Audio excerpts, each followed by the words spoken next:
안녕하세요. 지구환경 시스템의 지리학적 이해, 그 중에서도 지질환경 시스템 분야를 맡은 지리올림피아 동호회 시특이 조승현입니다. 목표는 다음과 같고요. 사실 아까 이거는 대기환경 시스템에 설명한 거고, 다만 지질환경 시스템 같은 경우는 그 판구조론이나 순문순환 등과 같이 대기적인 작용보다는 그 땅에서 일어나는 그런 작용에 주요 역할을 하고 있다고 합니다.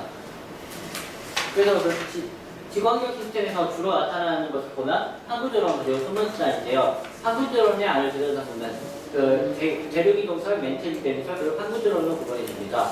대륙이동설은 백엔너가 주장한 학설로 2억 년 전에 판게아라는 큰 하나의 대륙이 존재하였다가 이것이 부결되어 현대의 위치에 도달했다는 이론, 그리고 멘틀리대미설은 그 방사성 원소들이 분解하여 만들어진 열로 그 유동성 있는 고체가 되어 그 지각 운동을 할 수 있게 되었다는 이론. 그리고 이걸 종합한 판구조론은 지구 표면이 여러 개의 판으로 이루어져 있고 이들의 움직임으로 화산중의 진이 일어난다는 이론입니다. 그래서 지구의 판을 보면 뭐 이렇게 나눠져 있잖아요. 예를 들면 여기서 만나는 경계, 여기 갈라지는 경계, 서로 갈라지거나 만나거나 아니면 여기서 이렇게 서로 어긋난다고 합니다. 그래서 뭐 지구의 판을 보면 이렇게 경계가 요약이 나오고요. 대략적인 그 열성 안에서 이게 분출하는 화산성 현상들이라고 여기서 판이 서습하기도 하고 변산하기도 하는 형태로 지구에서는 판의 움직임이 일어나고 있습니다. 그래서 이 정리를 해보면 발산 경계라고 해서 두 판이 서로 멀어지는 곳에서 물질이 상승하여 새로운 흑점가 형성되는 곳, 그리고 수렴 경계라 하여 두 판이 서로 향해 즉 만나는 부분, 그리고 아까 제가 헷갈렸던 변환단층, 새로운 암석이 나오기에 그 두 판이 서로 치는 있다는 곳, 그리고 열점이라고 해서 고정된 위치에서 마그마를 분출하는 부분이 있습니다. 이 지도로 봤을 때 이곳이 수렴하는 곳, 그 다음에 이렇게 갈라지는 것이 발산하는 곳, 여기가 변화하는 곳, 그리고 이 하와이 지역에 갑자기 판 안에 무슨 섬이 있잖아요. 이런 식으로 화산섬, 이런 점을 열점이라고 합니다. 그 다음에 이제 땅이 움직이는 작용을 하면 지형 지리학적 작용을 형성하는 물이라는 그런 작용이 있습니다. 이것을 앞서서 먼저 지구의 번역을 분류를 해야 소분순환의 제2가 되는데요. 소권은 지구상에 존재하는 모든 물, 대기권은 지구를 둘러싸고 있는 기체, 그리고 암석권은 암석으로 구성된 번역으로 수권적인 직권의 자체적 작용에 의해 암석권인데 같은 용어예요. 암석권의 자체적 작용에 의하여 다양한 주형 지질학적 현상이 발생하고요. 생물권이라는 것은 우리가 살고 있는 그냥 환경, 지구상의 모든 생명체가 분해되지 않은 유기물층을 포함하는 원형입니다. 그래서 이렇게 물이 소권, 대기권, 암석권, 생물권, 그러니까 여기 소권, 대기권, 암석권, 그리고 우리 몸을 들어오는 생물권, 이렇게 여러 곳을 순환하는 것이죠. 그래서 이걸 순환을 어떻게 하는지 어떤 양랬더니 주로 빙하에 많이 있고 바다에 많이 있고 그라운드워터, 지하수에 많이 있고 토양의 축적, 그리고 이 쟁발이나 그다음에 여기 대기중, 여기에는 물론 그리고 우리 몸속에 있는 물 같은 것은 여기에 포함 안 되겠죠. 이건 자연적인 수문순환이니까. 그래서 지구상의 물을 분포를 보았더니 바다가 97.2%를 차지하고 나머지는 동물이라고 합니다. 그 중에서도 빙하가 2.15%, 그러니까 전체를 봤을 때, 그리고 지하수가 0.61%니 실제 우리가 사용할 수 있는 물의 양은 얼마 안 되는 것이 나오고 지구 전체상에서 0.03%에 해당하는 물만이 우리가 사용할 수 있는 것이라고 알려져 있습니다. 그 다음에 이제 아까 판구조론, 그리고 소문순환, 그리고 지구상에는 모든 지형적, 지질적 작용이 형성되기 위한 암석도 순환을 하는데요. 자, 그럼 이게 토양을 예로 볼까요? 토양이 이렇게 퇴적이 되고 하면 세디멘트랑 퇴적암이 형성이 됩니다. 그런데 이것이 변성이 되고 하면 변성암이 형성되고 변성암이 녹아서 마그마가 형성이 됩니다. 모든 암석은 녹으면 마그마가 형성이 되니까요. 그다음에 마그마가 녹아서 화성암이 되고요. 화성암이 다시 풍화돼서 이렇게 토양이 되기도 하고요. 변성암도 그냥 풍화가 되기도 하고, 그 다음에 이 퇴적암 풍화가 되고, 그 다음에 화성암도 변성이 돼서 바로 변성암이 될 수도 있고, 즉 암석의 순환 관계는 보면 서로 유기적으로 서로 변할 수 있는 그러한 관계입니다. 이 안에 있는 것은 제가 그냥 뜻만 번역해놨고, 이러한 작용 것들은 수업 시간에 배웠고 아마 인터넷 찾아보면 더 자세하게 나오니까 그냥 넘어가도록 하겠습니다. 암석순환이라는 게 다음과 같이 존재하고요. 암석순환을 일으키는 것 중에 하나가 풍화라는 요인이 있습니다. 풍화는 암석이 지표에 노출되면서 습권, 대기권, 생물권의 작용으로 분해의 붕괴와 같이 하는 현상으로 물리적 현상은 화학적 성분의 변화 없이 유수나 바람, 빙하의 작용으로 인해 일어나는 풍화입니다. 반대로 화학적 풍화는 지표 부분에서 안정한 새로운 화합물로 변화되는 풍화로 화학 반응에 의한 그런 것으로 인해 성분이 변화하는 것이죠. 그래서 가령 예를 들면 이 물과 탄소가 만나 탄산수소, 약탄성이온이 이 수소이온과 중탄산이온이라고 하는 이 수소이온 H 플러스 1가 존재하기 때문에 그냥 잠깐 화학식에 하면 중탄산이온과 이 수소이온이 만나서 이 수소가 두 개가 되는 거예요. 이 전자를 하나 잃고 전자를 여기 하나 얻은 거, 이게 서로 결합을 한 거기 때문에 이렇게 그리고 이게 또 칼륨 이온을 나중에 또 결합을 하게 돼요. 이게 이래서 이 이온을 희화시키고 고령성 광물을 형성하게 됩니다. 즉 이게 조금 이따 지하수에서 나올 그런 것과 관련이 있는 것이죠. 그리고 아까 마그마로 변한다고 했잖아요. 그 마그마라는 것이 용융되었을 때 마그마는 그 암석, 화성암이나 변성암 같은 것이 용해되어서 그 지하산이 존재하는 것을 말합니다. 그래서 지표에 노출되면 용암이라 하고요. 일부 녹지 않은 부분 용융된 상태로 존재하기도 하고, 그리고 완벽히 녹은 그런 용융 상태로 존재하기도 합니다.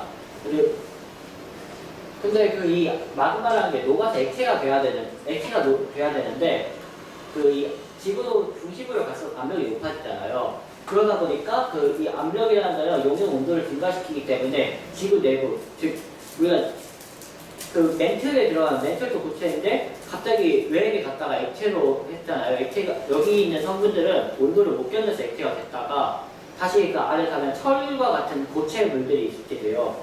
그 안에 온도는 매우 높은데 압력이 워낙 강하기 때문에 철이 고체 상태를 존재한다. 이렇게 이론을 볼 수 있습니다. 마그마 구성은 실리카, SiO2라는 석영이래요. 이게 석영이 45에서 75%, 수증기, 이산화탄소 등의 용도 기체로 구성되고요. 이게 아마 화산의 성질과 관련이 있을 건데 고온, 그리고 실리카나 용융가스량이 적은 조용한 물질, 일명 하와이형 분출이라고 합니다. 그리고 저온이고 실리카 및 용융가스량이 많은 흑사리인 분출, 에트나 화산 이탈리아에 그런 식으로 요란한 분출을 하는 것, 이것이 이렇게 갈라집니다. 그래서 일반적으로 지질학에서는 마그마를 다음과 같이 분류하였습니다. 현무암, 만산암, 유문암, 그리고 발레암, 섬로암, 화강암과 같이 지표면에서 생성되는 분출암과 내부에서 세척되는 힘성암 계통으로 분류를 하여 다음과 같이 암석의 성질을 정리하였습니다. 그래서 이걸 나타내는 지질 온도계라고 하는데, 이 작용에서 과연 여기서 변성이 되는가, 변성이 되지 않는가를 대략적인 온도 추정을 통해서 할 수 있게 했습니다. 그래서 변성이라는 것은 온도 150도 이상에서 300 이하에서 화성암과 수정암의 광물 조합과 조직이 변화하는 현상입니다. 그래서 역학적 변성작용은 일종의 물리적 작용으로 편마암이 형성되는 과정이고요. 화학적 재결정 작용은 광물 조성이 변화하는 그러한 작용입니다. 그러니까 암석이 가열될 때 수분이나 이산화탄소가 상실되는 경우도 있잖아요. 그런 게 다 화학적 재결정 작용이에요. 그래서 변성작용의 종류는 사실 접촉 변성, 매몰 변성, 광역 변성 작용이 있는데, 이것은 지질학에서 암석학이나 광물학을 다룰 때 나온 내용이고, 그냥 지질학에서는 변성은 이런 정도만 있다 정도만 알아두시면 될 것 같습니다. 그래서 여기서 물, 수권과 결합해서 다음과 같은 작용이 일어나게 되는데요. 침식이라는 것은 풍화된 표토 구성 입자들이 물, 바람, 빙하 등의 매질에 의해서 이동하고 쏠리는 현상입니다. 그리고 반대로 퇴적은 침식에 의해 이동을 겪는 표토들이 새로운 곳에 쌓이는 현상입니다. 이곳은 경사가 급하다 보니까 운동 에너지가 크기 때문에 침식이 돼서 풍화됩니다. 그럼 이 물질들이 이 하천을 따라서 이 하부에 퇴적이 돼서 삼덕주나 범람, 아니면 중류 같은 경우는 선상지, 그런 지역들이 생기는 것이죠. 그렇다면 퇴적물이라고 이제 풍화가 돼서 생긴 퇴적물도 종류가 있어요. 회설성 퇴적물이 있고 화학적 퇴적물이 있어요. 회설성 퇴적물이란 자갈, 모래, 실제, 점토 등의 풍화에 의해 부서진 입자들, 바람이나 유수에 의해 퇴적된 것, 매질 속도가 빠르서 크게 운반될 때, 아까 물리적 풍화, 화학적 풍화를 비교할 때 아마 바람이나 유수의 작용, 내지는 속도라 했으니까 물리적 공학에 가깝겠죠? 그래서 이로 인해서 분급이라는 것도 생깁니다. 아마 좀 이따 얘기했듯이 자연재방의 부분과 배우습지의 폐적물의 크기가 다른 것, 그리고 선상비의 선원과 선단, 삼각주의 그 처음 부분과 끝 부분 입자가 다른 것, 다 이 분급의 차이 때문이죠. 자, 그래서 그러나 여기서 분급이라는 것은 폐적물의 크기가 있는 게 아니라 암석이 어떻게 분포되어 있나에 나타나는데요. 이렇게 잘 분급되어 있는 경우에 폐적물의 크기가 일정한데 완전히 이게 거의 분급이 안 되는 경우가 아니라 엄청 큰, 이 정도면 거의 자가급 입자와 한 모래 점프 이게 같이 분포하는 경우인 거잖아요. 이런 것은 아마 빙하급에서가 분급이 안 되기 때문에 빙력도 진짜 많이 나타나고 여기는 비가 많이 오는 지역이죠. 즉 대략적으로 이렇게 볼수록 이쪽으로 갈수록 비가 많이 오지 않고 아마 빙하에 의한 작용이 활발할 것이다. 즉 폐적물의 입자 크기만 봐도 그런 것이 추정이 가능합니다. 그리고 화학적 폐적물은 아까 말했듯이 용액 내에 용해되어 있던 물질들이 침전되어서 형성된 것이고요. 그냥 이 부분 읽어보면 될 것 같고. 잠시 정리할 시간 드릴게요. 정리 다 됐으면 바로 하겠습니다. 그다음에 생물기원 폐적물이라는 것은 고체 탄산칼슘층이나 연리, 수중동물의 미세한 사체나 유기물, 우리 생물도 다 탄소를 포함한 유기물이니까 이런 것은 형성된 것이고요. 토탄이 나중에 형성돼요. 즉 이런 거의 대표적인 예시가 석회암빙이 조개껍질에서 퇴적이 됐다 하잖아요. 그 조개껍질이 바로 이 생물기원 폐적물이다. 그렇게 볼 수 있어요. 그 외에 아니면 그러니까 우리가 보통 석회암 계통이 대표되고 이외에도 그냥 동물 사체가 썩은 석탄이나 석유 같은 것도 석탄도 일종의 생물기원 폐적물이라고 봐야겠죠. 이 폐적물은 크기에 따라서 이렇게 입자가 구분이 됩니다. 가장 큰 거 모래, 그리고 밑으로 내려갈 완전 모래, 그리고 점토질에 가까운 모래, 그 다음에 이거 실트에 가까운 모래, 진흙계 모래, 그 다음에 모래계에 가까운 큰 점토, 그 다음에 모래계에 가까운 큰 실트, 그 다음에 여기서는 점토, 진흙, 실트 이렇게 광물학적으로 분리를 해놓은 거예요, 이거는. 그래서 일종의 폐적물 크기로 해서 점토와 모래의 입자를 크기로 분할하고 하면 256분 1m. 여기 이거 단위로 적어드리자면 1mm 4마이크로미터예요. 4마이크로미터보다 크면 모래, 이거보다 작으면 점토, 실트. 이렇게 구분을 합니다.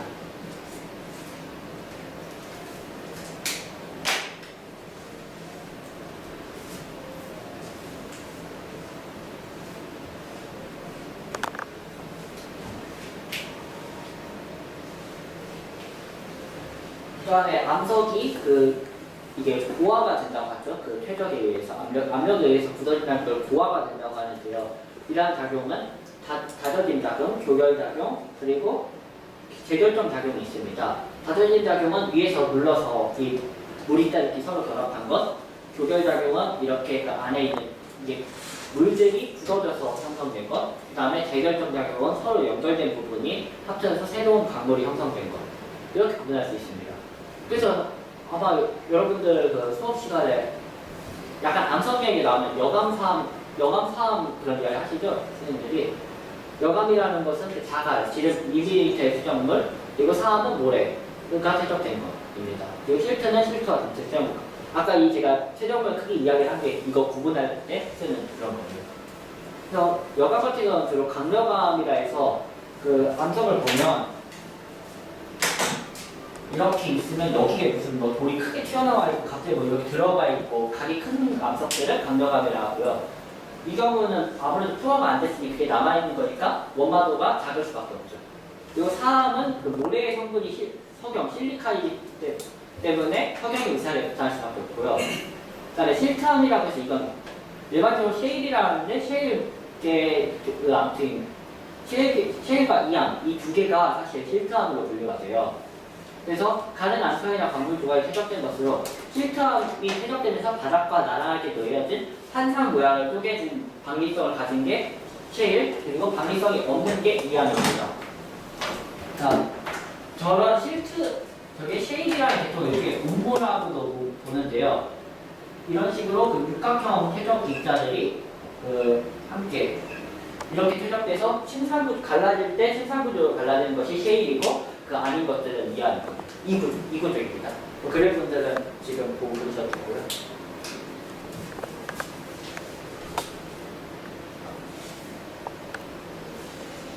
그리고 화학적, 생물학적 지원으로 퇴적되는 것은 이렇게 되어 있습니다.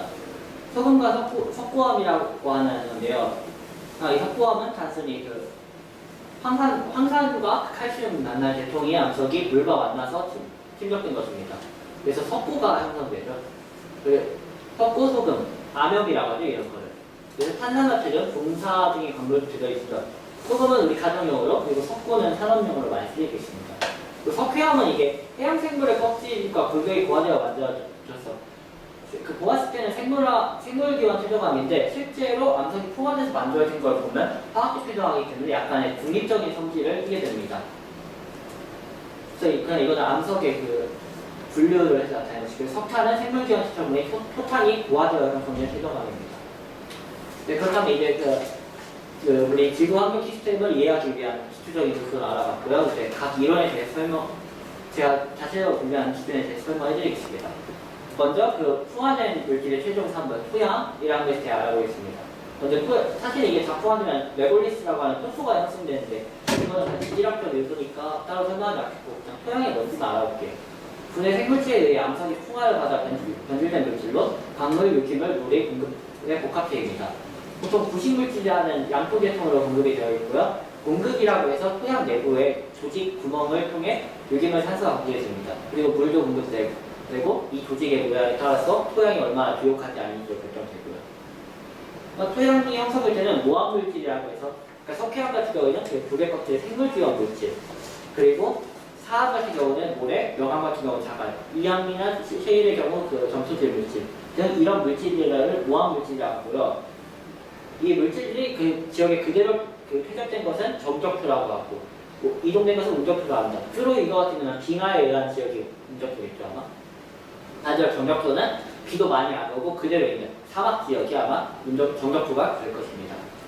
그래서 모함물질의 종류에 따라서 풍화 속도와 토양 속도에 영향을 주고 화학 성분은 토양의 비옥도에 영향을 주게 됩니다. 그리고 시간은 암석이 바로 굳어지는 건 아니니까 장기적으로 성질이 변화할 때 그것을 고려해 주는 것이고, 기후는 우리가 용탈로 인해서 라테라이트나 포드들 계열의 토양이 형성되는 것, 그리고 풍화의 속도가 힘도, 비가 오면 아무래도 쓸려나가는 게 빨라지니까 풍화가 더 가속화되는 것처럼. 그래서 이런 것도 중요하고요. 유기물이라는 것은 일종의 생물학적 풍화 작용에 조금 더 가까이 오시면 돼요. 가령 우리가 이렇게 땅을 팍 밟았을 때 들어가는 것. 그럼 이 경우에는 토양이 조직이 무너지면서 다시 붕괴되면서 풍화가 되는 것일 수 있고, 아니면 미생물이 아까 질소, 대기환경에서 이야기했던 질소 작용에 의해서 아마 토합과학 시간에 프리옥박테리아 그런 작용 나왔을 텐데, 네, 그 질소 작용에 의한 거 보시면 돼요. 그리고 지형은 이건 아마 지리교과서 제일 잘 다룬 내용이니까 제가 따로 설명 안 해줘도 될 것 같아요. 한편 토양은 따라서 이렇게 구분이 되는데, 이건 한 건으로 끝낸 제올표에도 나와 있는 내용이라 제가 넣어봤고요. 5층, A층, 2층, B층, C층, R층. 이 R층은 지질하게 구분하지 않는 경우도 있기 때문에 5층은 그냥 우리가 일반적으로 가장 받는 층, 육안으로 잘 구분될 수 있는 1차적 유기물질이 나타났고, 식물의 구조를 분석해서 어느 정도로 분해된 유기물질이 나타납니다. A층은 광물질과 부식층, 그러니까 아직 풍화가 안 된 층이 남아있는 지역이죠. 여기서 조금 모함의 성격이 관찰이 되는 거예요. 위의 내용 그냥 제가 간단한 설명으로 이해할 수 있을까 생각하고, 2층은 유기물이 거의 포함되지 않는 세탈 용탈이 나타나는 지역이고요. 그 내용은 다음과 같습니다. 또 B층은 2층에서 내려온 거. 여러분들 다시 이해를 위해서 제가 토양을 OA, 그 다음에 E, B, C, R 이렇게 된 거잖아요. 이 물질들이 쭉 이렇게 내려오는 거예요. 그래서 2층에서 퇴적된 물질들이 이렇게 내려오는 거. 그러니까 토양 성분이 씻겨나가면 씻겨나가서, 즉 광역적으로 보았을 때 이렇게 가는 것은 세탈. 이게 삼면체로 나타내는 거니까 세탈, 그리고 이렇게 밑으로 들어가는 것은 용탈. 쉽게 이해하시려면 이 그림을 보시고, 그러니까 침수되면서 제거된다는 것은 아래로 내려가는 거니까 그 토양을 3차원 단면으로 보면 존재를 하고 있겠죠. 그러나 세탈이라는 것은 물에 의해서 아예 씻겨 나갔으니 없겠죠. 그 2층은 아까 보였다시피 이렇게 해서 보통 수분 도유량이 높아요. 그래서 이게 사실 투과가 잘 되는 경우는 있는데 완전 단단하게 구워진 전반이라고 해서 특이하게 불이 투과가 안 되는 경우도 존재합니다. 그리고 뭐 B층 이렇게 묶어서 구분하고요. C층은 그 모함물질이 아닐 때 풍화된 모함. 사실 그 A, B, A층, B층, 2층에서도 일부 나타나지만 C층부터가 많이 나타나요. 그리고 R층은 아까 제가 말했다시피 지질하기선 쓰지도 않는다 했으니까 나타나지 그냥 분리되지 않은데요. 그리고 이게 이거의 발달된 정도에 따라서 성숙도와 미성숙도가 결정이 돼요. 성숙도는 이 장난이 잘 나타나는 지역이에요. 이게. 그래서 환경 조건이 오랫동안 추적되었으니 풍화 안 낸 거로 해서 위에서 풍화가 됐다. 그게 나타나는 거지만 미성숙도 같은 경우는 이런 식이에요. 자, 극단적인 경우에는 5층 밑에 바로 R층이 나타나는 경우도 있고, 그러니까 갑자기 암석이 있는데 이 위에 풍화물이 쌓여버리면 곧바로 R층이 쌓인 거잖아요. 그런 것들. 이거 너무. 그래서 조금 이따 사진이 있으니까 그 사진 보면서 아까 토양 다시 설명해 드릴게요. 그래서 다시 풍화작용은 아까 또 간략하게 설명드렸으니까 조금 더 자세하게 정하는 거예요. 이 부분은 넘어가겠고요. 물리적 풍화작용이 그 나타나는 양상을 이렇게 정리를 해놨습니다. 그러니까 단순히 붕괴된다가 아니라 이렇게 해서 붕괴된다. 물은 얼면서 9%가 팽창이 돼요. 그러니까 이게 여기 안에 물이 있는데 이 안에 틈의 물의 부피가 1.00제곱센티미터 해볼게요. 그런데 이게 물이 얼잖아요. 그러면 1.09세제곱센티미터가 돼요. 그러면 여기 안에 있을 때 1이었던 게 액체상에서는 1이었는데 이게 1.09가 되니까 필요한 공간이 넓으니 갈라지게 되겠죠. 이것이 바로 공결 세기 작용입니다. 공극 안에서도 물이 침투되면 이렇게 나타나고요. 또 연결적 성장은 이거하고 비슷한데 이게 너물로 대상이 바뀌었다는 거예요. 침상 방리 작용은 제가 주전공이 문화재 보존과학이기 때문에 석조문화재 조금 다르면 나오는 건데요. 암석이라는 게 여기 보면 이런 식으로 바퀴가 벗겨져서 이렇게 되는 경우가 있어요. 이때 양파 껍질로 모양이 벗겨진다고 하는 걸 방리라고 하고, 이게 층으로 벗겨지는 것을 층상 방리라고 해요. 즉 방리는 양파 껍질이다. 이렇게 생각하시면 되고요. 생물학적 작용은 아까 뿌리가 파고들거나 아니면 그냥 팡해서 토양 조직이 무너지는 거, 그런 거고요. 또 화학적 풍화작용은 물과 탄산의 의한 풍화작용으로 이렇게 해서 석회암 계통의 암석이와 칼슘이 빠져나가는 거, 그리고 그 중에서 탄산칼슘이 형성될 경우는 좀 이따 지하수이론에서 나올 탄산지형이 형성됩니다. 구상풍화는 그냥 둥글게 변하는 거고요. 다음과 같이 이렇게 풍화가 되었을 때 이런 물질들이 나타나게 됩니다. 이거 슬라이드 잘못 넣네. 네, 이거 넘어가고 교과서 속에서 포드조가 라테라이트의 토양이 나오니까 그 토양에 대해서 조금 해서 여기에 잘 길게 넣어봤습니다. 지질학에서는 스포드졸이라고 해요. 왜냐하면 이게 제가 알기로 원소기가 이렇게 되기 때문에 영어에서는 목음이 되지만 S를 발음할 경우에 스포드졸이 되기 때문에 원표기는 스포드졸입니다. 그래서 이렇게 많은 나뭇가지, 한렌 수준한 곳에서 용탈작용에 의해 이런 게 토백층과 집적층이 구성된 것이고요. 분해가 잘 되지 않기 때문에 이런 물질들이 아래로 계속 침전됩니다. 보통 분포 지역은 다음과 같이 분포하고 있고요. 그 다음에 라테라이트 같은 경우는 철산화물 생산하는데요. 이게 작년 기출문 때도 한번 나와서 조금 더 자세히 다뤄보고요. 이런 산화물들이 사실 여기는 계속 밑으로 내려가기 때문에 영양분이 없어요. 그래서 태우는 화장식 농업이 발달하게 되었죠. 참고로 이게 건축이라는 내용이 작년에 나왔거든요. 이게 굳어지면 이 가수성이 없고 흡습이 안 돼서 오래 유지되기 때문에 안 사용되었잖아요. 아크로 같은 것들이 이게 사용되었다 하거든요. 라테라이트는 다음과 보면 이게 그냥 바로 밑에서 이렇게 내려와 버리니까 토양 조직이 잘 발달 안 되고 여기서 쭉 바로 계속 밑에까지 똑같으니까 이게 책상 부분을 해놓은 거라는데 그런데도 유사하잖아요 색깔이. 즉 미성스프레임. 포드들도 미성스프레임 거고. 참고로 우리 이거는 이게 좀 더 자세하게 표현을 분리해 놓은 거예요. 근데 이거 40쪽 그림을 보면 그런데 이 그림 같은 경우에는 사실 큰 분포를 봤을 때는 라테라이트랑 포스돌 계열 유사해요. 그러니까 옥시돌이 이렇게 분포를 하고 있잖아요. 옥시돌이 라테라이트예요. 여기서. 그리고 여기 인섹티솔스라고 하는 글이 나와 있는데 이게 시베리아 여기 이거에 분포하고 하니까 이런 것들이 그 페리카민토 그다음에 여기 스포츠로 아예 써 있고 이런 식으로. 그러니까 이 용어는 그 용어와 그 대략적인 그 책에 나와 있을 거예요. 아마 그 토양 분류해 놓은 게 그 내용을 가지고 이게 매칭을 시켜보면 아 이게 이 토양이구나 그렇게 매칭이 될 거예요. 그렇게 해서 식생을 분포했을 때 다음과 같이 식생이 분포하게 됐고요. 참고로 그 이제 지리학에서 성태 토양과 간대 토양이라는 게 나오잖아요. 이렇게 해서 풍화가 되었을 때 정리를 해보면 이렇게 정리를 할 수 있습니다. 아마 제가 말로 설명한 것보다 이 표 하나가 여러분들 이해하는 데 도움이 될 것 같아서 테러로선 한번 나올 거고.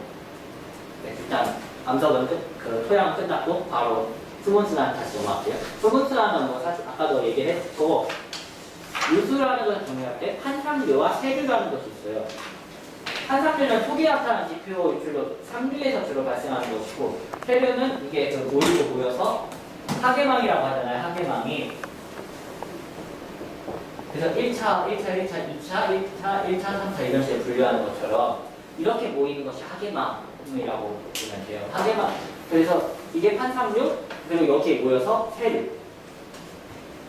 도량은 여러 개의 세류가 형성된 것, 그리고 하천 여러 개의 도량.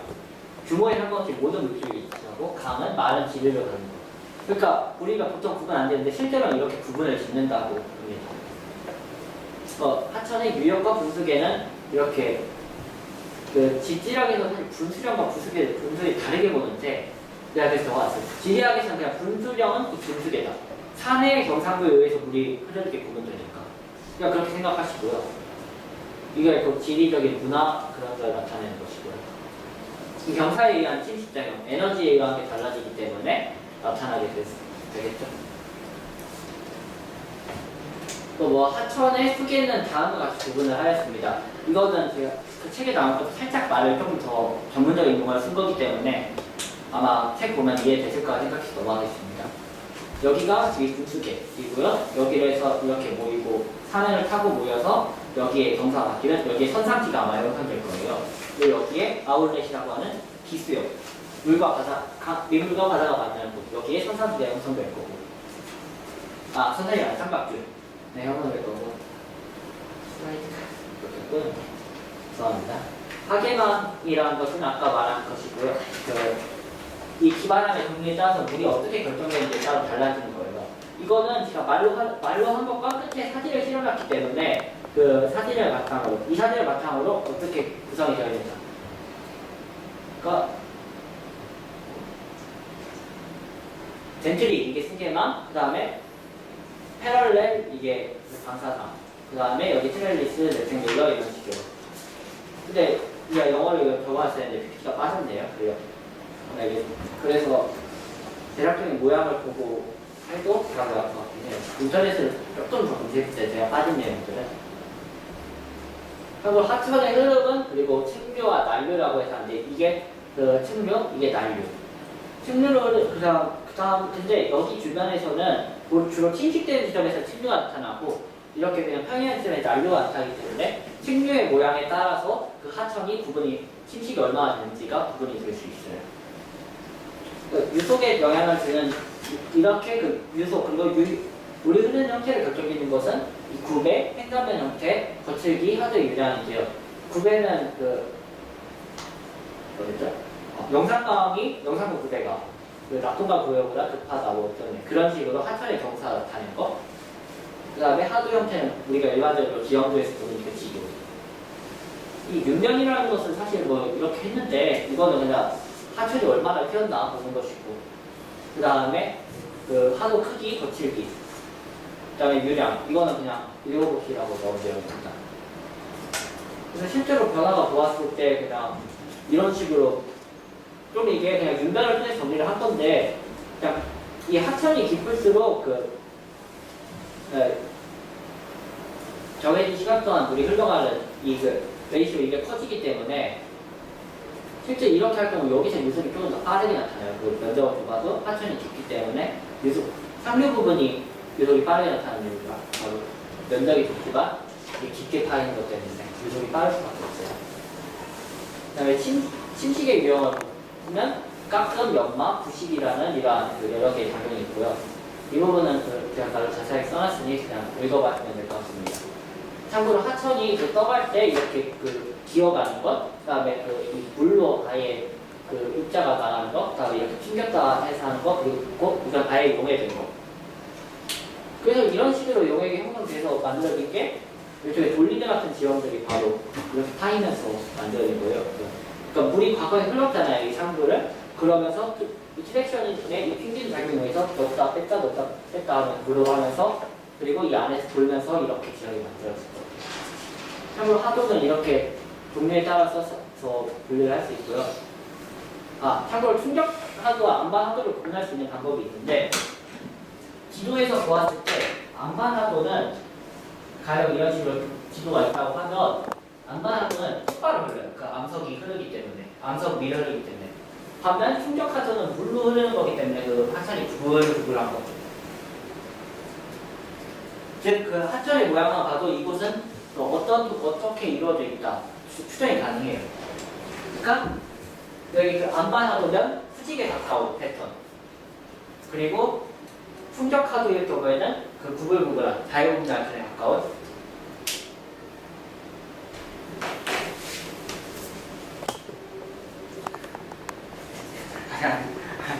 다시 한번 설명해 줄게요. 그러니까 안반하도는 암석의 표면을 따라가는 거기 때문에 조직 면제를 이동하니까 아무래도 직선으로 흐를 수밖에 없겠죠. 반면 충격하도는 퇴적물이 어떻게 분포할지 모르니까 그냥 구불구불 흘러가기 때문에 그래서 충격하도에서는 이렇게 구불구불한 거, 안반하도에서는 이렇게 수직인 거 그런 걸 볼 수가 있어요. 그 다음에 사행하도는 그냥 뱀 모양으로 흐르는 하천이고 이라 생각하시면 되고 즉 우리 자유공유하천에서 우각부가 형성되는 그거를 자유공유하천, 사행하도 이렇게 다른 말로 부르기도 하고 망상하도는 엉겨서 있는 형태 하천 이거는 보통 빙벽토 지역에서 많이 나타나는 게 특징입니다. 즉, 자 이렇게 보았을 때 여기서 보면 물이 이렇게 공격받고 여기 퇴적되고 공격되고 자 그럼 여기 침식되고 여기 퇴적되고 여기 또 침식되고 이러한 하천이 반복적으로 나타나는 것이 이렇게 나타나는 주로 사행하천에서 많이 나타나는 것이고요. 자유분할천이 나왔고요. 여기가 이렇게 끝에가 파인 거를 볼 수가 있어요. 즉 이게 하천의 단면도를 영어로 나타내는 거예요. 그렇게 해서 아까 사행하도에서 형성된 우각부 그 다음에 이건 망상하천인데 조금 이따 빙하 부분 설명하면서 다시 한번 나올 거니까 침식 기준 이렇게 하천을 모양이 형성되는 것을 침식 기준면을 통해서 추정을 할 수 있는데요. 침식 기준면은 하천이 하도를 침식할 수 있는 고도로 일반적으로는 우리가 해수면을 침식 고도면이라고 보고 있어요. 왜냐하면 바다에서는 침식이 안 되는데 사실 삼각주가 퇴적이 된다 해서 어찌 보면 계속 퇴적은 침식도 미세하게나마 이루어지기 때문에 침식 고도는 일반적으로 바다입니다. 참고로 그렇게 해서 침식 기준면 기준으로 그 위에 있을 경우는 항상 밑에가 V자국으로 파이는 형태가 일어나요. 그래서 이게 V자국에서 급류 폭포 등이 형성이 되는 것이고 그런데 그러니까 항상 이렇게 형성이 되어 있던 침식 기준면이 이 댐 같은 거에 의해서 새로운 기준면이 생기면 이 밑에서는 뭐 자연적인 물의 작용이 아니니까 여기서는 침식이 안 일어날 수도 있어요. 물을 더 계속 방출할 수도 있으니까 그럴 경우에는 침식 기준면이 새롭게 조금 더 상승한 그런 형태가 관찰되는 것이고 네, 그래서 밑에는 여기 또 이렇게 또 다시 이렇게 풍화가 되면서 여기가 깎이니까 침식 기준면이 오히려 더 낮아지는 그러한 것도 나타나게 되고 그렇게 의해서 형성되게 범람원인데요. 범람원도 침식성 범람원과 퇴적성 범람원이 있습니다. 이거는 교과서 안 다르고 이거는 항상 우리가 보는 부분이라 그냥 요거는 이렇게 분류를 해놨지만 실제로 그냥 다 최적에 의해서 된 거라 보시면 쉬워요. 그리고 범람원 각지에 있는 자연대방과 배우습지는 다음과 같은 지형이고요. 이렇게 그 사이하천이 흐르게 될 경우 이게 범람을 하게 되면 다음과 같이 홍수가 일어나기 전에 딱 범람이 되었어요. 이렇게 시정물들이 물에 의해서 또 분급이 되어서 이쪽에는 점토질에 가벼운 거, 여기에는 무거운 물질, 브리티 물질, 미리티 물질이 최적되는, 즉 이거를 물의 흐름에 의한 분급까지 함께 연관하시면 될 것 같습니다. 그리고 하천은 유형이 가비공유하천, 자유공유하천. 이 뒷부분은 제가 아무래도 지각 교과서를 보고 참고한 거기 때문에 그냥 설명보다는 사진 위주로 보여드릴게요. 이렇게 그 미국에 있는 하천 하나 갖고 와봤는데요. 이렇게 고도가 높아지면서 지형도상으로 보았을 때 쭉 파이고 했다가 이렇게 잔고대 형성되고, 그렇게 해서 여기에 가미공유하천이라 추정하는 거고요. 이거는 자유공유하천. 미국에 있는 건데 이것도 도저히 지형도로 구할 수가 없어가지고 그냥 한국 거 갖고 와서 둘이 좀 이해가 심할 거예요. 이렇게 해서 선상지라는 지형이 그 하천 경사 급변 때문에 일어나게 돼요. 우리나라는 선상지 발달이 미약하다고 알려졌지만 사실은 그냥 하천 급변한 데는 어디서나 선상지 다 생기게 돼 있기 때문에, 그래서 이게 우리나라 경우고, 건주 지역은 그냥 선상지가 그 건설의 유로에서 물 많이 올 때 포상홍수에 의한 이런 작용. 선상지의 선정, 선암, 선단이 다음과 같이 형성되었고요. 삼각주는 이 선상지가 바다와 만나는 지점에서 이루어진다. 그런데 경사는 조금 덜 급하고, 그리고 회적이 조금 더 많이, 입자의 크기도 더 작고, 경사도 9배로 평평한 위주로 이루어져 있고요. 삼각주도 사실 보았을 때는 크게 다른 건 없잖아요. 여기가 입자가 3배로 크고, 중간 작고, 여기에 망상 앞에 조금 형성되기도 하고. 이걸로는 이해 안 될 거예요. 이게 나일강 삼각주라고 본 건데, 나일강 삼각주는 그 다음과 같이 이렇게 끝에 가서 갈라지는 게 삼각주의 기본적 특징이죠. 일단 하천은 이 정도 하고, 지하수는 아까도 잠깐 얘기했지만 담수 내부에서 비율이 상당히 작고, 그러니까 침식 매개체이자 동시에 우리나라 그 자원을 이용할 수 있는 모든 것을 알려줍니다. 그래서 지하수면 분포는 이거는 그냥 좀 참고자로 넣은 거고요. 하천으로 연구한 것입니다. 그래서 그냥 물이 이렇게 그 빠져나오고 있거나 이게 안 맞아 있는 경우, 맞아 있는 경우. 그리고 지하수는 그 지표면에 있는 공극을 통해서 비가 오면 내려가게 돼서 그게 투수가 돼서 만나는 층이잖아요. 그러다 보니 공극과 투수의 능력에 따라서 지하수의 함량이 결정이 돼요. 그 층이 이 비율에 따라서 준대수층과 대수층이라고 구분이 되는 것이고요. 근데 이거는 그냥 이것도 역시 지교과서에 나온 내용은 아니니까 지하수가 형성되는 과정은 아마 이런 조건에 의해서 결정됐다 정도만 알아주세요. 상세한 정의는 알 필요 없을 것 같아요. 그리고 이 지하수가 분출되는 지점을 흔히 용천대라고 하잖아요. 근데 이거가 온도가 어떻게 분출이 됐냐에 따라 샘과 온천, 그리고 이 열수대라고, 간헐천이라고 해가지고 또 나오게 돼요. 그래서 온천이라는 것은 우리 한국에도 많이 있잖아요. 연평균보다 6도에서 9도로 높은 물을 말하고요. 지리학적에서는 다음과 같이 분류를 합니다. 참고로 1km 깊어질 때마다 수온이 증가하기 때문에 이게 증가하여서 온천의 형태가 나타나는 것이고요. 샘은 이 안방균열, 암석, 용해도에 따라서 분출하는 정도가 달라지는 거죠. 그래서 다음과 같이 그 사진 몇 장 넣어봤고요. 그건 사진 다 있으니까 참고하시고, 간헐천은 그 온천이나 샘 중에서 더 높고 더 빠르게 분출되는 것들을 간헐천이라고 합니다. 그래서 이 안에 물이 비어 있다가 이 안에 물이 들어오게 돼요. 그러면 이 열에 의해서 가열이 되는데, 아까 암석이 그 열에 의해서 높은 곳에서 암벽에 의해서 높은 곳에서도 높지 않고 그냥 존재한다고 했잖아요. 그거 고체 상태로. 그러다가 그래서 100도가 미만으로 물이 끓는다면 이렇게 거기서 끓지 않고 계속 이게 가열되고 팽창되고 그러다 돼요. 그런데 이게 계속 너무 심해지면 이렇게 그 지표가 있다고 하면 여기서 바깥으로 나오게 돼요. 이 과정을 그 아이슬란드에서 크게 폭발했다고 하잖아요. 그 물이. 그걸 이 가벌천이라고 하는 것이고요. 이제 딱 오픈이 되는 순간 바로 외부 온도가 들어오니까 외부 온도가 들어오니까 그 압력도 낮아지고 그 그다음에 기화되는 온도도 낮아지니 바로 그냥 펌에서 크게 분출이 되는 거죠. 그럼 다시 비잖아요 이게 안에가. 그 안에 또 들어오면서 이게 반복되는 거예요. 그 반복이라는 게 그 빈 공간에 물이 끓었다가 분출됐다 들어왔다 끓었다 들어왔다. 또 뭐 이렇게 간헐천이 생기면 그게 나타나는 게 미국의 옐로스톤이라는 지역, 데스밸리. 네, 그곳인데요. 그곳에서 다음과 같이 조금 특이한 행성물들이 많이 생겼어요. 아무래도 온천에 비해서 조금 더 깊이도 깊고, 그리고 그 지하에 있는 물질을 반영하기 때문에 그 물질에 의한 세정물들이 더 많을 수밖에 없고, 그런 것들이 포함돼서 세정물이 나타나기도 합니다. 이제 그 지질학적인 내용보다 좀 지형학적인 내용인데, 그 지하수는 여러분들 알다시피 동굴과 싱크홀 등의 지형이 형성이 됩니다. 그래서 그 석회암과 반응하여 다음과 같은 것을 형성하고요.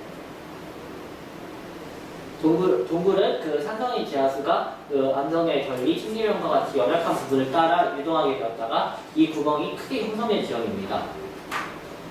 그러니까 그 속도가 느린 경우에 그 주로 동굴이 발생하게 되고 그 속도가 빨라지는 순간 동굴은 더 이상 형성되지 않아요.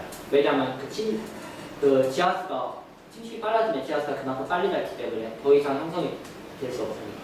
전력석은 그냥 지질학적 용어이고 이 동굴에서는 동유석, 석순, 석규라는 지역이 형성이 있잖아요. 이거는 아마 석회지형 할 때 나오네. 제가 교과서를 안 봐가지고. 네, 석회지형 부분 조금 참고하시면 더 될 것 같습니다. 그리고 카르스트 지형은 그 지역에서 주로 발생한대요. 참고로 미국 켄터키, 테네시, 플로리다, 중국 구일이 베트남, 터키 그 열대지방에 푸에르토리코, 쿠바 서부 지역, 인도네시아 사와라크 그 지역에서 발달하는데요. 가끔 이런 문제가 나와요. 그 지점을 딱딱 찍어놓고 여기 지역의 특징은 무엇인가? 그래서 뭐 터키 카파도키아 그 지역 골라놓고 갑자기 터키 카파도키아 한국의 다량하고 중국 구이도 찍어 여기 궁극점 무엇인가? 정답은 석회암입니다. 정말 이렇게 문제 나왔어요 저때. 그래서 지역도 역시 중요한 거구나.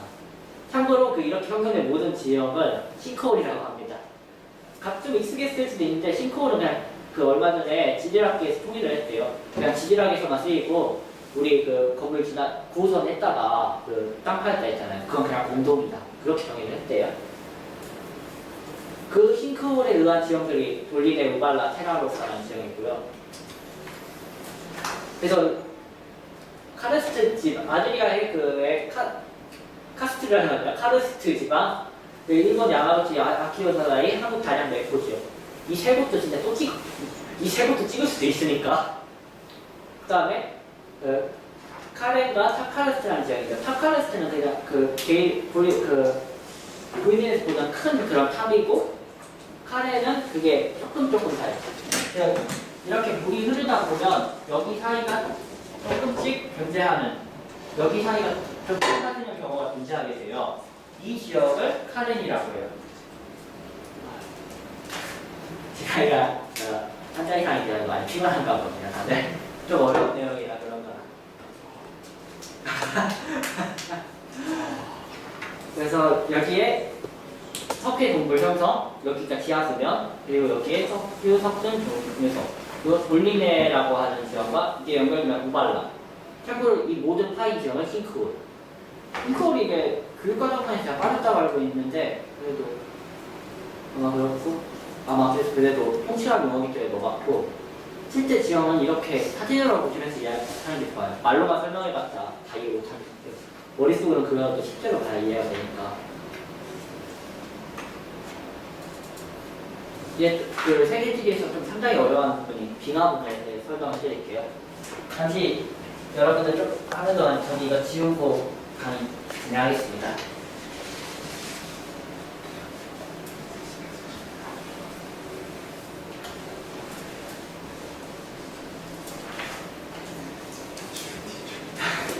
빙하라는 것은 수천 년에 걸쳐서 눈이 압축작용을 받은 지역으로 폐경물 축적 그리고 이동하면서 폐적시키는 또 침식물을 또 만들어내는 일종의 복합적인 작용이 일어나고 있어요.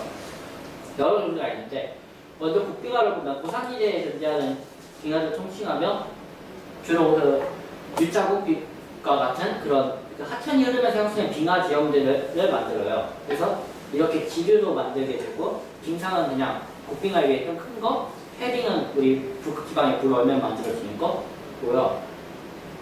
참고로 이게 그거 같아요. 주로 바다로 이루어진 지역에서는 그 상대적으로 좀 얇잖아요. 근데 남극은 대륙이다 보니까 바다 같은 경우는 그 물이 계속 흐르면서 깎아내는데 나무는 다 쭉쭉 쌓이니까 그 빙하가 좀 터질 수밖에 없어요. 그래서 빙붕은 사실 빙상과 빙붕은 좀 다른데 그 이런 북극에서는 빙붕이 별로 관찰 안 되고 남극에서는 주로 관찰이 되고요. 빙무라는 것은 아이슬란드 위성사진 보면 하얗게 덮인 부분 있잖아요. 그 부분을 빙무라고 해요.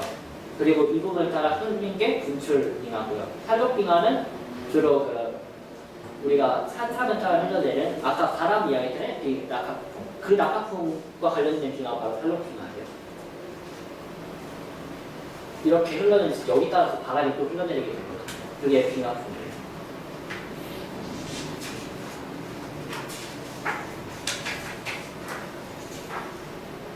곡빙하는 이렇게 그 골짜기 따라서 만들어지고 그래서 빙하는 보통 설선 이상이라고 해서 1년 내내 눈이 존재할 수 있는 고도 이상에서만 형성이 돼요. 가령 그 적도 지방에 킬리만자로에 그 빙하가 있는 거나 그런 곳에도 있는데 사실 위도 60도 이상에서는 해수면과 동일하기 때문에 진짜 연중 내내 빙하가 존재할 수도 있고 그런 환경이 생겨요. 빙하 형성은 여러분들이 그냥 읽어보시면 될 것 같고요. 그 아래서 얼음이 다음과 같이 이동하게 되는데 호성 이동이라고 해서 그 얼음이 그냥 고체긴 한데 유동성이 있는 고체로 해서 이동하게 되는 것이고요. 그래서 이 층과 층, 빙하의 물질을 보면 아까 제가 쉐일 이야기하면서 그 그림 그렸잖아요. 빙하도 얼음층이 다음과 같은 이렇게 존재하게 돼요. 여기 사이의 결합력이 이거 힘으로 표현하면 여기에 비해서 여기는 작고 여기는 크고 그렇게 해서 나타나기 때문에 이렇게 만약 여기서 확 받잖아요. 이렇게 받아버리면 여기에 충격이 받게 돼서 빙하 이동해서 그렇게 해서 그 피오르 지역과 같은 그런 빙하 지역이 형성이 되는 거예요. 그게 그 피오르가 밀리면서 그 V자국을 U자국으로 만든 거잖아요. 바로 외부에 충격이 있기 때문에 그게 밀린 거죠. 그리고 그냥 지면에 따라서 미끄러지는 것은 그냥 기저활강이라고 하는데 그것 사실 크게 중요했는데 크레바스라고 하는 그러니까 아마 히말라야 그 박영수장 올랐을 때 크레바스에 빠져서 아마 돌아갔을 거다 그런 기사가 나왔잖아요. 그 크레바스가 맞는데요. 얼음이 그 이동을 하다 보니 여기만 이동을 하다 보니까 그냥 긴 지역을 지나게 돼요. 긴 골짜기를. 그래서 얼음이 빙하만 얇게 쌓여 있는 그런 층이 형성돼서 무너지는 거죠. 사람이 지나가면. 또 빙하 호텔은 이게 그 비로 물러나는 현상이고요. 이게 암석이 그 빙하대라고 해서 그걸 지었는데 여기는 얼음에 눕는 양보다 겨울에 마른 양이 쌓이기 때문에 계속 그 온도만 낮으면 빙하가 형성되지만 여기서는 빙하가 그 기온이 높으니까 항상 높고 그 다음에 여기는 아까 크레바스 형성되는 그런 과정인데 그 여기는 얼음이 그 아까 층 구조를 되는데 여기 결합력은 약하고 여기끼리 강하다 보니까 여기 얼음들은 그대로 있는데 여기 얼음들은 그대로 이동하는 여기 얼음들은 그대로 있어요. 밑에는. 근데 여기 상부 얼음들은 그대로 그냥 이동을 하면서 서로 사이가 생기기 때문에 이 크레바스가 형성되는 것이죠. 즉 노가냐 얼었냐 그 조성의 차이에 따라서 구분되는 그리고 빙하 크레바스나 빙하의 지형들 그래서 불식이나 마시프 같은 것에 의해서 일자구가 형고 여기는 그냥 할게요. 여기 넘어가고 드럼링 모레인 에스커 그 부분이 좀 어렵잖아요. 사실 그 부분 위주로 좀 해드릴게요. 아무래도 빙하 침식이 좀 쉬우니까 그래서 쾌적에 의해서 빙력부나 공급이 안 된 구조투 그리고 빙퇴석이라고 하는 그 이동 모르고 이동한 미하석 그리고 그냥 유수 쾌적 그 다음에 캐틀이라고 하는 그냥 빙하 덩어리에 의한 구덩이가 있고 이게 캐틀을 중요한 이유가 그 작년 지울 기출문제 나왔던 그 배로 지역에 캐틀이 많이 있어서 네, 배로 좀 이따 보여드릴게요. 그리고 드럼링과 모레이는 드럼링은 그냥 드럼링이 숟가락 모양이고 그 이거는 하나만 발견하고 여러 곳이 발견되는데요. 언저리 경사가 가파른 방향으로 빙하가 이동하였고, 모래이는 그 빙하가 녹아서 스탠드에 빙태성 물질을 공집해준 지역. 분급이 불량한 것을 특징이고, 반대로 에스커는 융빙투에 의한 작용이기 때문에 분급이 양호하죠. 그리고 케인이라는 것은 에스커와 유사한 지형이고, 그러면 조금 더 빙하 말단부의 더 끝이 나타나는 지역이에요. 그 주변 주빙하 지역은 사실 제가 지리랑 책에서는 빙하 지역만 주빙하는 그냥 지리올림피아 책 베낀 거니까 이제 책으로 보셔도 충분할 것 같아요. 그 빙하에 의해서 우리 지각은 눌렸다가 빙하가 엄청난 무게이기 때문에 눌렸다가 상승하는 집안 윤기 현상도 발생하였고 해수면과 하천 그리고 신시기류면이 변화하였습니다. 네, 사막 이론에 대해서 좀 접근해 보는데요. 건조기후 지역이 주로 사막이라고 합니다. 징발량이 강수량보다 큰 지역이죠. 그래서 아열대 사막, 중위도 사막이 나타나고요. 다음과 같은 분포로 이루어져 있습니다. 그래서 사막에 나타나는 지역은 이거고요. 그래서 풍화, 유수, 바람이라는 작용은 다음과 같이 나타납니다. 또 현상지, 바다, 이런 지역은 사실 건조기후 지역은 오히려 더 쉽게 배우니까 수업 시간에 그래서 이거 같은 건 따로 설명은 드리지 않고 계속 넘어갈게요. 사막은 그냥 여러분들이 보시면 될 것 같습니다. 참고로 이게 야르당이라고 했는데 야르당이 일종의 그 버섯바위와 같은 그런 지형이에요. 또 레스라고 해서 바람에 의한 퇴적지역가 나타나고요. 사고도 나타나고요.